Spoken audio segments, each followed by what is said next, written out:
안녕하세요. 아침이 바뀌면 인생이 바뀐다라는 믿음을 주는 남자 아열남 장한식입니다. 오늘은 여색을 멀리하여 인정을 받은 귀인의 이야기로 아침을 열어보겠습니다. 태종 때 송반이라는 사람이 있었습니다. 송반은 여색을 멀리하기로 소문이 났고 건강한 체구에 아주 잘생긴 미남이었습니다. 그는 주변에서 여인네들을 가까이 할 수 있는 기회가 많은 사람임에도 여인들을 멀리해 오히려 인품을 높이 평가됐습니다. 당시 충청도 진천 출신으로 영의정을 지낸 바 있는 유정현 대감은 송반을 자식처럼 아끼면서 자신의 집에 기거하도록 했다. 그리고 유대감에게는 송반 또래의 아들이 있었는데 장가간 지 얼마 되지 않아 병으로 그만 세상을 등졌다. 그리고 유대감에게는 또 다른 아들이 있었는데 겨우 7살로 어린 아들을 가르칠 훈장이 필요하던 차였다. 마침 송반의 인품에 대한 얘기를 전해들은 유대감은 가정교사격으로 송반을 집으로 불러 들였던 것이다. 송반은 대감의 둘째 아들을 친동생처럼 보살펴주면서 그를 가르쳤고 유대감한테도 마치 친부모 섬기듯 극진하게 모셨다. 유대감은 그를 친아들처럼 아끼고 사랑했다. 세월은 빨리 흘러 송반이 대감이 집에 온 지도 1년이 다 지날 무렵이었다. 때는 꽃피는 춘삼월, 새싹이 돋고 온갖 꽃들이 앞다투어 꽃망울을 터뜨리는 따뜻한 봄날에 아무리 여색을 멀리한다는 송반도 마음의 허전함을 펼치기가 쉽지는 않았다. 강한 의지로 버티지만 목석이 아닌데 어찌 송반인들 무감각할 수가 있을까? 그도 인간인데 어느 날 송반은 마음도 달랠 겸 바로 집 뒤에 있는 낙산에 올랐다. 10만 인구가 산다는 장안을 둘러보니 집집마다 활짝 핀 살구꽃이 눈에 들어왔다. 잠시 후 낙산에서 내려와 자신이 기거하고 있는 유대감 집에 가까이 갔을 때 유대감 집 앞에 웬 여인이 서 있는데 꽃처럼 화사한 모습이 눈에 들어왔다. 그런데 그 여인은 꼼짝하지 않고 꼿꼿하게 서서 송반을 바라보고 서 있는 것이었다. 송반은 속으로 생각을 했다. 감히 네 집 여인이 무례하게 낯선 남정네를 눈 한번 깜짝 않고 바라보고 있단 말인가? 참으로 보기 드문 미인이로구나. 그 여인은 바로 유대감의 며느리였던 것이다. 그 여인도 참으로 기구한 운명으로 남편이 요절한 이후 자식 없이 청산갑으로 시집인 유대감 며느리로 나날을 보내고 있는 중이었다.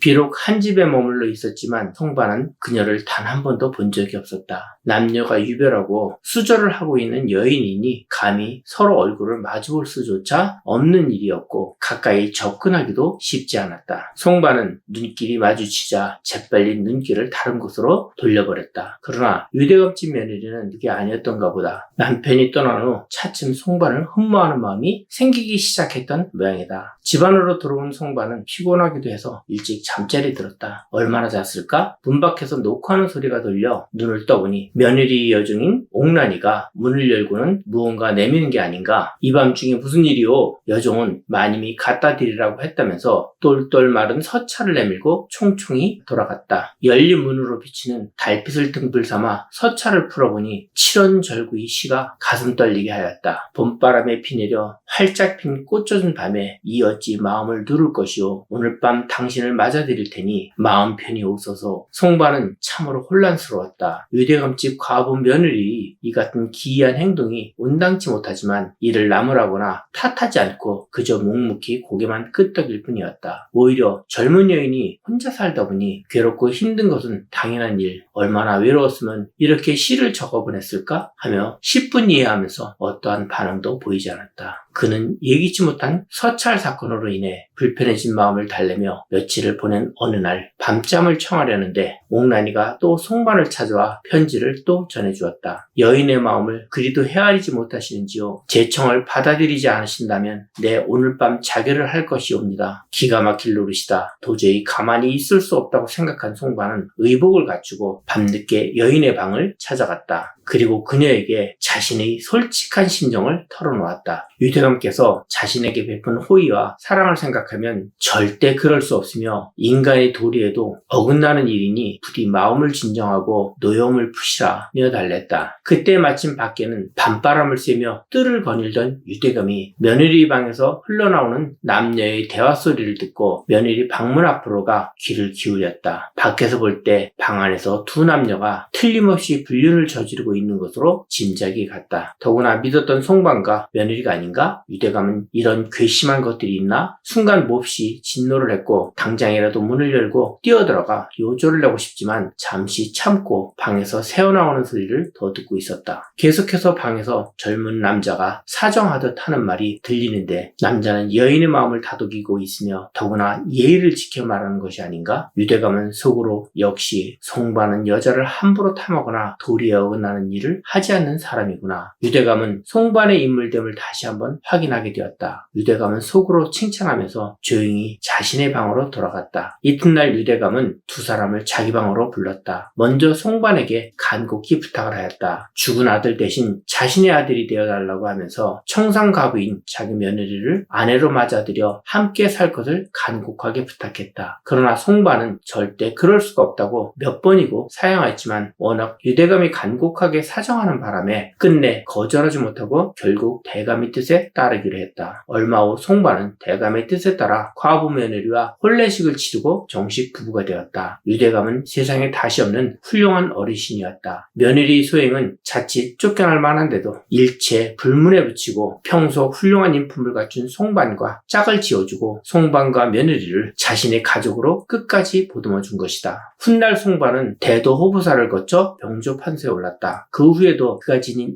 인품만큼이나 빛나는 인물로 한평생을 보냈다고 한다. 이야기는 조선왕조 야사에서 발췌한 내용입니다. 역사를 되돌아보면 현실 정치처럼 답답하고 당파 싸움으로 나라를 망치는 사람도 있지만 송반처럼 도를 지키며 존경받는 사람도 있습니다. 미래 대한민국의 정치도 존경받는 사람들이 많이 나와서 대한민국의 국민이 자랑스러운 국가가 형성되기를 두 손 모아 기원합니다. 감사합니다.